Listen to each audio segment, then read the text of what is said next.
Hello, and welcome to Denton's Tales. As you see, I am wearing a green hat. Now, it isn't actually an Irish hat, but it is green, and it's the only green hat that I have, so I thought it appropriate for, as we would say here, the day that's in it, St. Patrick's Day. Ah, yes, St. Patrick's Day, Ireland's National Day, the 17th of March, the day on which the entire world becomes Irish.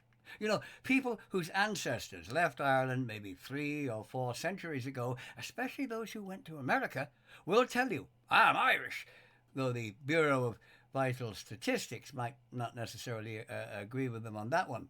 Rivers are dyed green. Fireboats spray green water. The lines down the main streets are painted green. Famous buildings around the world are lit up with green lights. The Empire State Building, the London Eye, even the Colosseum in Rome. Oddly enough, that really wonderful display of international Irishness never actually happens here in Ireland. No, no, only in places like the United States or over in Europe. The Dublin City Council, for example, would take a very dim view of trying to turn the River Liffey green, nor paint the lines down O'Connell Street green for the day. Whatever may be done in Chicago or New York. Over here, we celebrate the Saints' Day a little less flamboyantly. No green dye or paint, but lots of Guinness, of course. Oh, yes. Not that the Irish really need a Saint's Day to inspire them to consume the black stuff from St. James's Gate, but on St. Patrick's Day, we have the assistance of many, many, many thousands of people from all around the world who come here and join us and help with the consumption, which is quite decent of them, I think. St. Patrick. Ah, yes, one of three patron saints of Ireland, along with St. Columba and the former pagan triple goddess, now just one person, St. Bridget. Though patron saint of Ireland, and having about the most Irish name one could really possibly have, Patrick himself was not Irish. He was Romano-British, and he was captured by Irish pirates in the 5th century and brought over to Ireland, where he lived for 6 years, working as a shepherd and converting to Christianity along the way, which is rather interesting in itself, which I'll come to in a moment, before he escaped back to Britain, after a heavenly voice from above told him to do so. And he did. If you hear heavenly voices, it's probably a good idea to do what they're telling you. But no sooner had he got home again than another voice from above told him to go back again and spread the word among the Irish pagans. And thus, heeding the voices once again, after training as a priest, he came back to Ireland to preach the new faith from Palestine, which is a historical fact. Though much of how he did it is rather open to question. A number of legends have grown up around the event. Now, to begin with, contrary to what just about everyone believes, St. Patrick did not introduce Christianity to Ireland. That is a myth. It was already here, not in great numbers to be sure, but here nonetheless. And the Celtic Irish, like most pagans, were fairly tolerant of the beliefs of others. They didn't try to exterminate or punish those who held the new faith. As I mentioned, Patrick himself converted to Christianity while held here in Ireland, over 15 years before he would return to bring the faith to the Irish. Obviously, he didn't have to do that. The fact that he converted here, that does show how wrong the idea is of his introducing the faith. It was already here. But while Patrick did not bring the first news of Christianity to these shores, he did help to spread it and popularize it. He was the one who ensured that it would grow and spread among the Irish. But that wasn't an instant transformation by a very long way. It wasn't a matter of Patrick waving his staff a few times and the entire pagan population fell on their knees and rose up again as Christians. No, the total conversion of Ireland took quite a considerable time. I mean, it didn't occur until after Patrick's death. And believe it or not, he isn't actually a saint. No, he was never officially canonized by the church. His title of saint was a popular, not an official one. You see, there was no actual official process of canonization in the early church. Holy people would get the title of saint by popular opinion rather than any official church sanction. And that was the case for much of the first millennium AD. A local holy man or woman would be called saint by those around them, even in their own lifetime. And many are known to this day as saint this or saint that, but they were not officially canonized by the church. The title was a popular one that had no official status until centuries later. Of course, St. Patrick is officially recognized as a saint by the church today, in spite of his lack of actual credentials in his own time, and the same applies to other saints of that period. Now, it is said, so the story goes, that he used the great pagan fire festival of Beltane to gain an audience with the Adarí na hÉireann, or the High King of Ireland. And the High King would be the first to celebrate Beltane on the hill of Tara, which was the seat of the High Kings, in the county of Meath. No fire was permitted to be lit anywhere before that fire on the hill of Tara. And then other fires across the country would be lit from it. So Patrick, being a bit of a troublemaker actually, went up on the hill of Slane, which is about 9 miles or so from Tara, and he lit a big fire.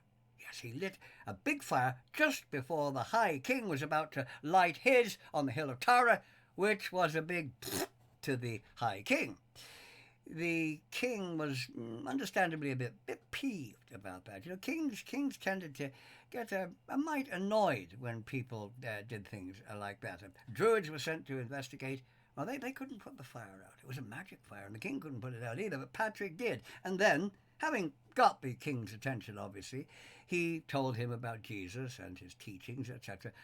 And the High King was so impressed that he gave Patrick permission to start converting his subjects. But there's a bit of a problem. There's a bit of a problem with that story. No, not the fact that Christianity was already here in Ireland, Patrick himself having been converted here, but the Beltane fire. It was not lit on the hill of Tara, as is so often incorrectly stated. It was actually lit 40 miles away on the hill of Isnoch in the county of Westmeath, near the town of Mullingar today. So not only is the idea of the first Beltane fire being lit on the hill of Tara wrong in itself, but if Patrick had lit a fire for Beltane on the hill of Slane, it wouldn't have been visible from 40 miles away where the High King would actually have been, especially with the dense and very tall forests that covered Ireland in those days. The hill of Slane simply wasn't high enough to make that fire visible at 40 miles.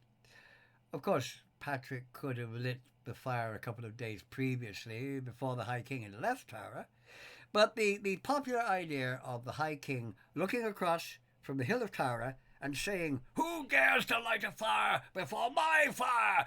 Get over there and find out who he is." That isn't correct.